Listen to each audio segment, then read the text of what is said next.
as friends and colleagues remember the innovative style of Kenny Everett. The next half hour. C brings you. Yes, it's the Kenny Everett Show. Dear God in heaven, please let this show go okay, with no major boobs or goofs, and without accidentally saying a rude word like knickers or bum. By the way, are you listening? No, I'm watching ITV. Thank you very much. But I'm taping you. I hate to sound egotistical. I think I influenced his humour because it wasn't like mine, but it ran parallel with mine. It was, and he was a lifetime joker. He couldn't stop being a joker. That was his métier in life, to be a joker. Ladies and gentlemen, Miss Cupid.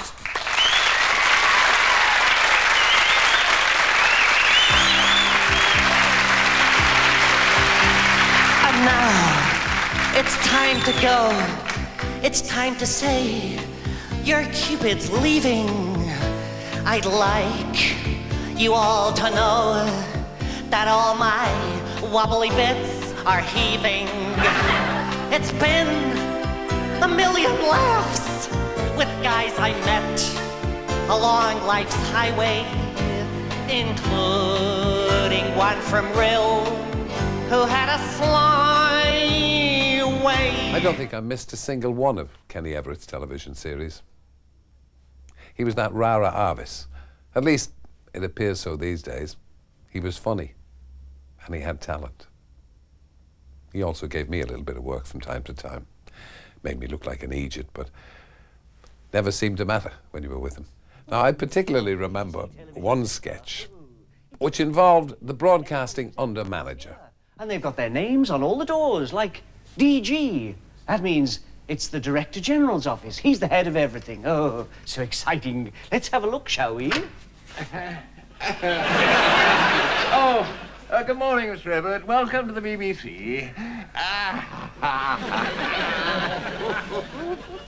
Naughty DG. Let's have a look at something else. Look, it's all initials. OB Ops, that's outside broadcast operators, productions, assistant engineering, MY. What's that? Hang on. MY. Oh, Mike Yarwood. And this one, BUM. That must be broadcasting under manager. No, it's a bum. What else is here? Toaders, studios, and Ken! You! Well met! At Moonlight! Let us continue as we did last night. Darling! You're dancing as well as ever. I know. But now I must away. Why? I must see the broadcasting under manager. No! Oh, yes. Terry! No, I must do it, Don't Ken. open that door!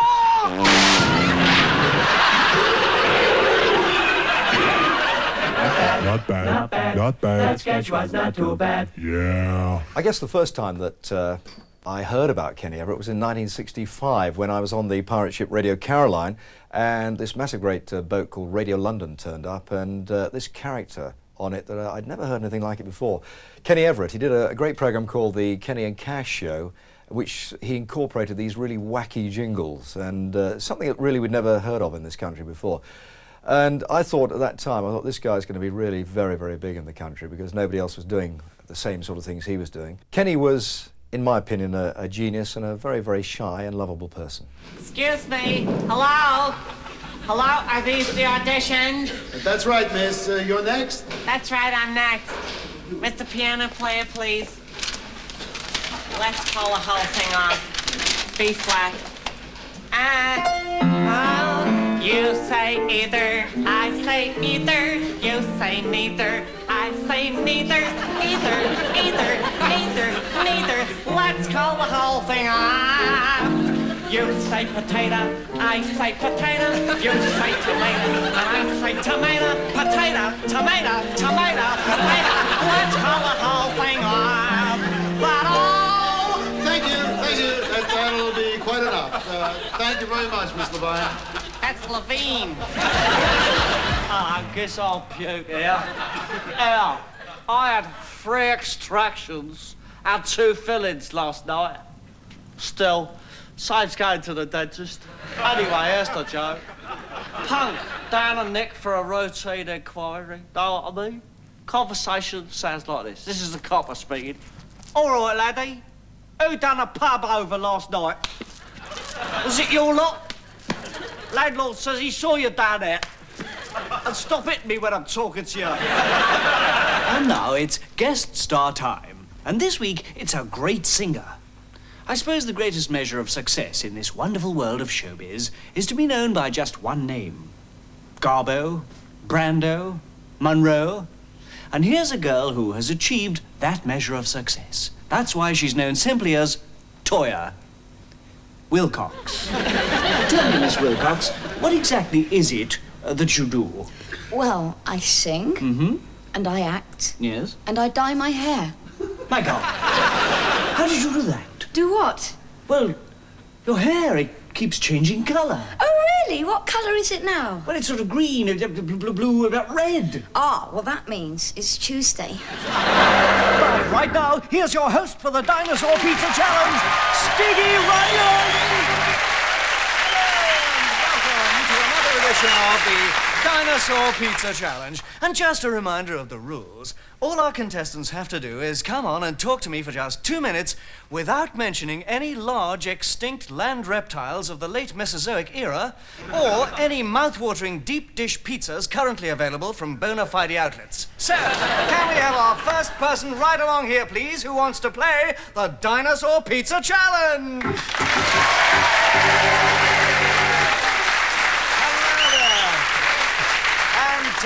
Tell the lovely audience what your lovely name is. Albert. Albert, that's a lovely name, isn't it, audience? Albert what? Brontosaurus.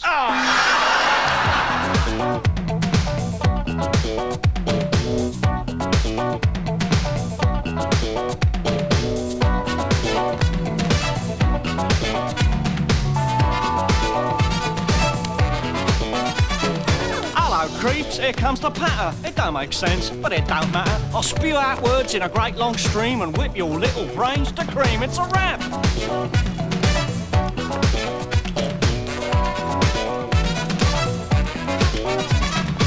Okay, plebs, you got the gist? Or are you all too bronze and list? Pay attention, sit up straight. Oh, forget it, I can't wait. It's a wrap.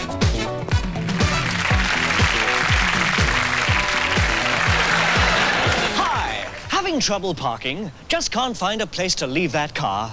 Tired of driving round and round the block looking for a parking space that's never there? Well, why not get rid of that outmoded form of transport that you use, or as you call it, a car, and move into the 80s with the new improved Sherman tank? Yes, with a Sherman tank, your parking problems are over. Because with a Sherman tank, you can park in a space that's already taken by another car.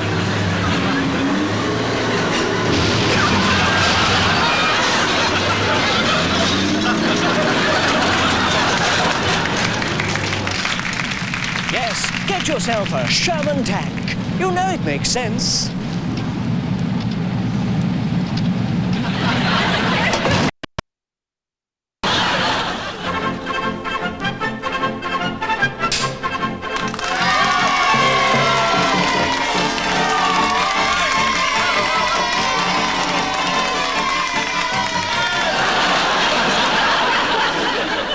Hello. Have you noticed that TV shows today are leaning more and more towards sexual innuendo? I think it's absolutely disgusting that this sort of thing is allowed, particularly here at the BBC. It seems that every time you turn on the telly, some low comedian is using some bosomy girl as a foil for his cheap jokes. If you agree, write to me. Ludovic Kennedy, Keep Boobs Off Our Tubes, Wood Lane, London, etc. Thank you for watching tonight. My first meeting with Kenny was on a Christmas show, and I was in fact only meant to do one show, or booked for one show.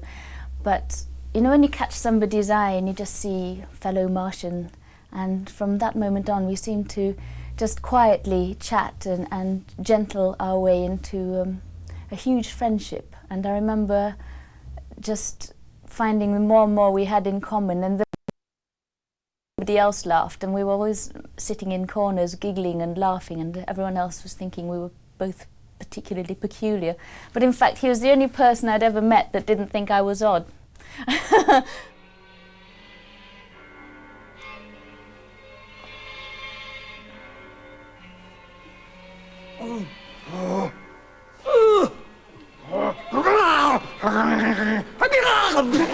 What do we should go to the toilet instead of waiting till the adverts? You'll do yourself damage. It's no good. You've got to go into the kitchen and change into something horrible!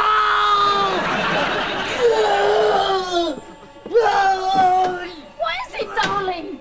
Can I help in any way? Don't come in when I'm changing! Oh, it's agony! Now I know what a tadpole feels like! Ah! Pain, the pain! I'm so brave! Do you think it was something in the casserole, love? Oh no!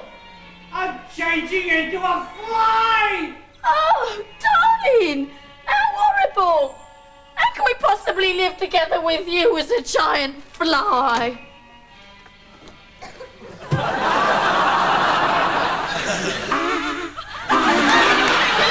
We are children of the world, watching every day go by. Changes my life, changes your life. Keeps us all anticipating. We are searchers of the truth. Every man's a boy deep down. Gotta say it how you mean it. Yes, you've guessed. Bee Gees, who have sold more records than any other group called the Bee Gees in the entire history of the world. And as you know, the boys very seldom give interviews, but they're here tonight to answer all the in-depth questions that you at home don't give a damn about. Well, guys, you're in the middle of a world tour and have just finished sell-out concerts here in London. Why is it, do you think, that millions of people love your music? 'Cause we're living in a world of fools. I see. Some people have implied that your high voices, coupled with the long hair, shirt open to the navel, revealing hairy chest and medallion look, suggest that you're somewhat less than masculine, and that you... Look the other way! Exactly. What do you say to that? I see. So you poo-poo the less than masculine slur, do you, Barry? Well, you can't tell by the way I use my walk on the woman's name. Yes, well, let's talk about those famous BG teeth now. Massachusetts. I see. Massachusetts. It's a joke. It's a tragedy. Well, I agree. Got to understand. I did, but let's face it, it's a very dull joke. We can make it shine. Okay, I'll give you one more chance. Tell the joke again. Massachusetts. No, it doesn't work. Forget it. Ladies and gentlemen, I've been talking to the Bee Gees.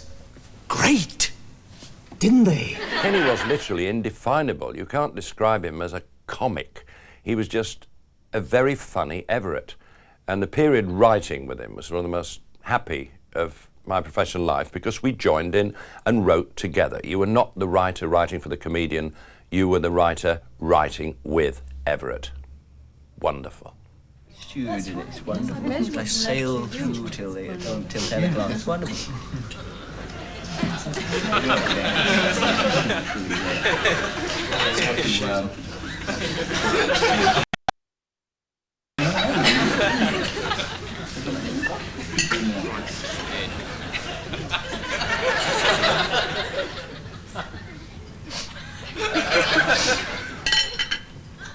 I'm so sorry. I'm so embarrassed.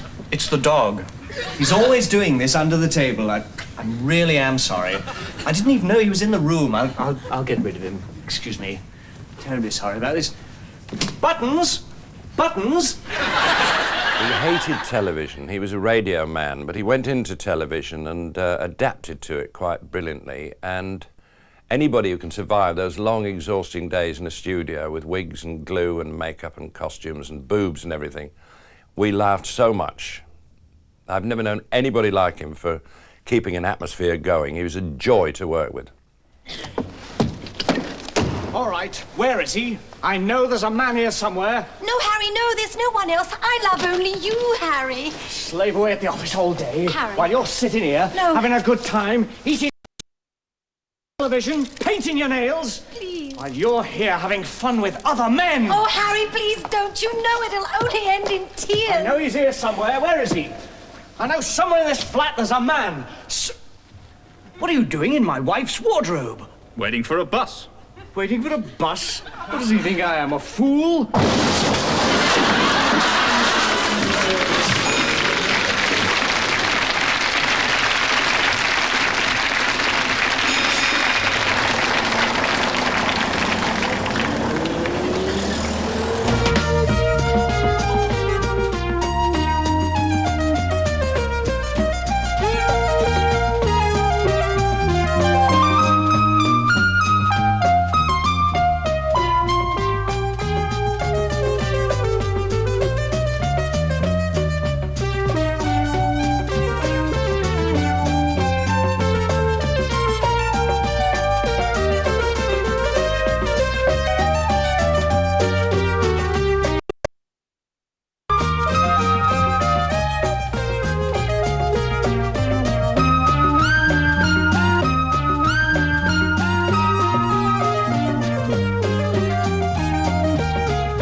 Well, when we were doing that show business, Kenny was one team captain, I was the other, so we got to know each other quite well. But little did I know that one weekend in particular, when we were filming, I'd get to know him even better, because my shoulder was in about 15 pieces, very badly out of action, in a sling, absolutely no movement whatsoever.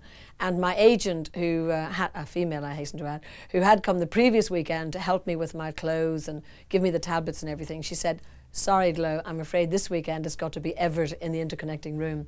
So I have this lasting memory of Everett virtually in his nurse's uniform, giving me the tablets, tucking me into bed at night and making sure I was all right. And he said, if the tabloids got hold of this, they would think just for a moment that I'd gone.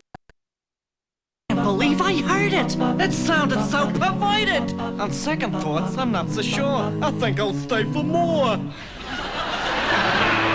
And now it's celebrity guest time. And with us on the show tonight, ladies and gentlemen, we have one of the great Rolling Stones. In fact, in my opinion, the Rolling Stone. Ladies and gentlemen, please welcome Bill Wyman! Hi, Bill. It's really great to have you on the show. Thank you, Ken. It's nice to be here. I knew he'd say that. What a man. Oh, you know, when they said, let's have a Rolling Stone on the show, there was no doubt in my mind, because for me, there is only one Rolling Stone, and that's Bill Wyman. Well, thanks, Ken, but, you know, there are 5 of us in the band, and we all play our part. I would have said if anybody stood out, it would be Mick. Who? He's so humble, folks. I've always wanted to know about you personally. When you do your shows, you're always prancing around and leaping up and down. It must be pretty tiring. Do you have to train, or do you go out jogging before the show, or what? Well, no, I just sort of stand there and play bass. You play bass as well? I never even noticed that through the charisma. Bill, would you mind if the camera came in close and gave everybody at home a good look at those famous lips? I don't see the point, Ken. You don't see the point?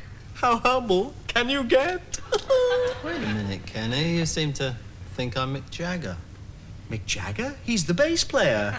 Well, thank you, Bill. Thanks for coming on the show. And when I told all the girls on the show that we had a lead singer of the Rolling Stones coming on, they were all drooling and palpitating. Palpitating? Yes, and they wanted to ravish your bodily particles.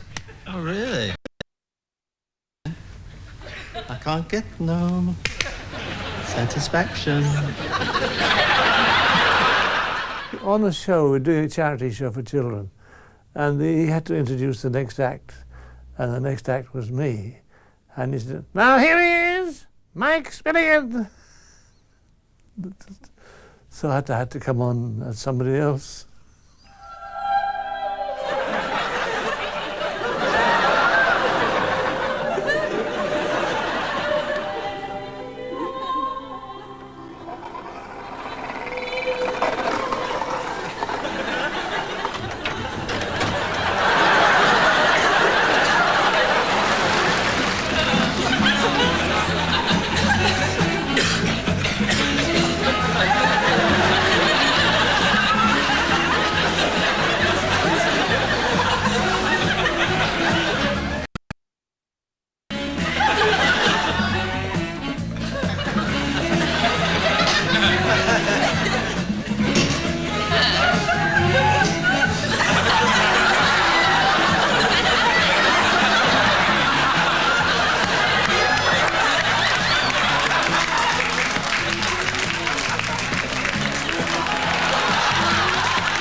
I remember when I first came across from Northern Ireland and had to interview Kenny for the first time, I was within myself dreading it because I just in a way didn't know what to expect, and of course I'd heard some of the legendary stories about him.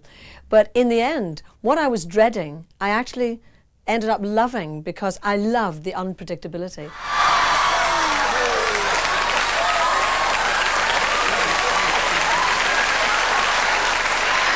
He's a man I admire. And everything he does is in the best possible taste. Ladies and gentlemen, I'm glad to welcome Kenny Everett. Hey! How did you lose your voice? How did you lose your voice? How did you lose your voice? Wait a minute, I've lost my place. Bye, everybody. It's a cheat. This isn't really Shepherd's Bush after all. Oh. No, this show's live, you know. It's live, this show. Bum! On one hand, you had this incredible public persona, this very, very funny man, this total extrovert. And on the other, you had a man who just really wanted to stay at home. He's a child, really, in a way. He was like a mischievous child who wanted to stay at home and play with his toys.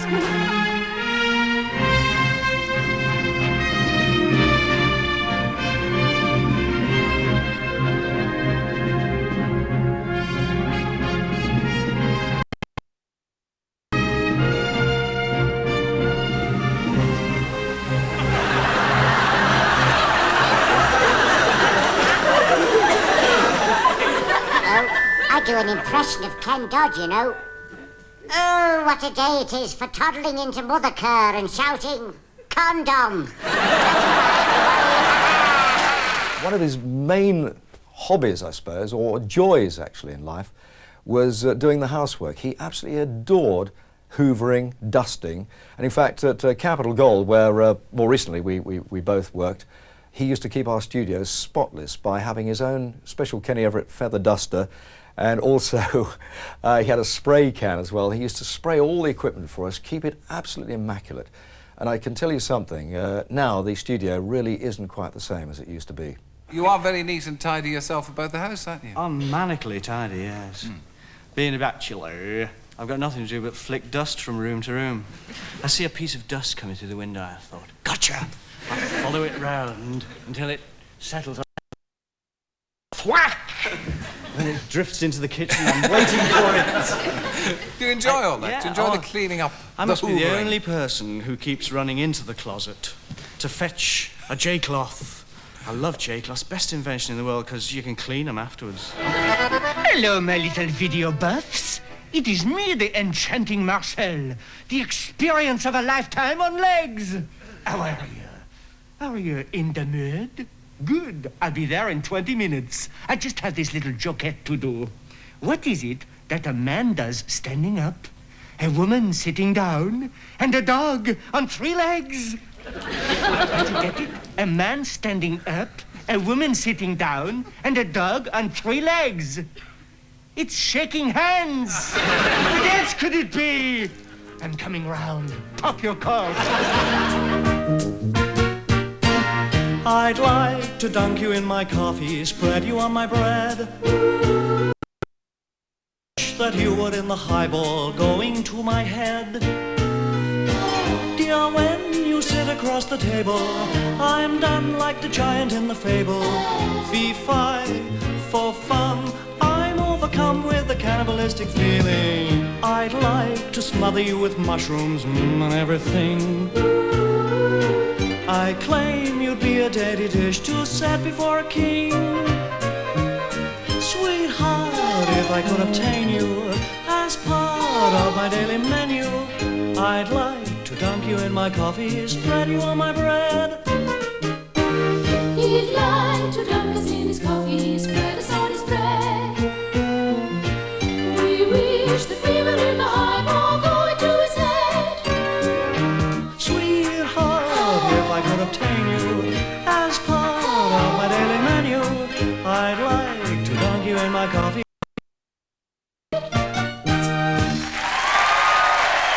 If pressed, my favourite sketch was Kenny and Billy Connolly as two hinge and bracket ladies in a very genteel Edinburgh tea shop. A sketch we managed to get through to the end of eventually because Bill laughed so much and chaos reigned, but they got there in the finish. Agnes. Yes, please? Have you been to the chiropodist lately? Oh dear, I don't go anymore.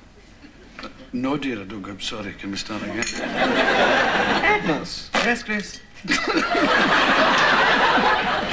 Agnes. Yes, Chris. Have you been to the chiropodist lately? Oh no, dear, I don't go anymore. Since, you know. Agnes. I'm sorry, my necklace just fell off. My shoes keep falling off the side. Sugar?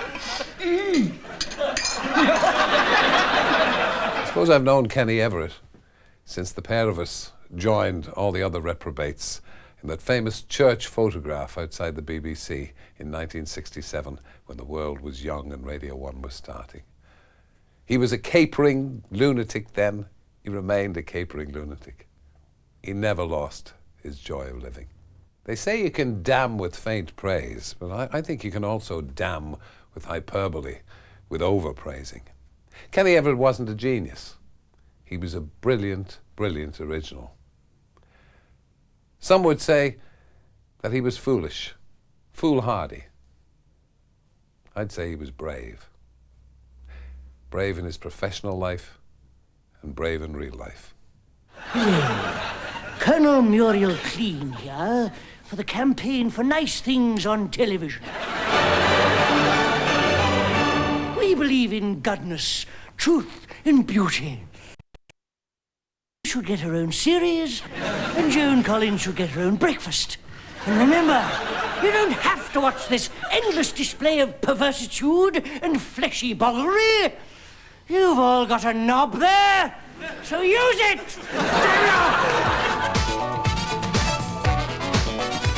I'm disappointed and you're not. I'm better looking than sister. As for Cupid, she's a slag. And I called Marcel Gourmands because he's a fag. And it's a rat.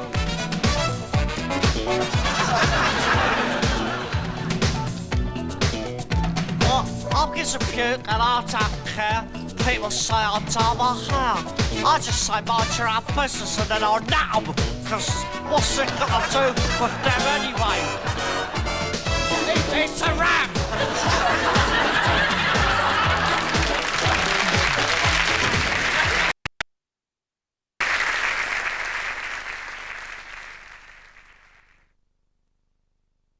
Comedy on BBC Two.